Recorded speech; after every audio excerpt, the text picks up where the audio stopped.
So there were two undocumented Zimbabweans who teamed up with five South African National Defence Force members. They went on an operation in an area called Atenvilla.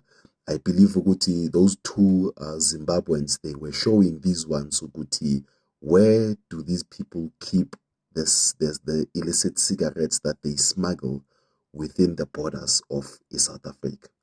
Now, upon their arrival, they managed to seize those cigarettes, and then they took the cigarettes back to the military base and they kept them there for themselves.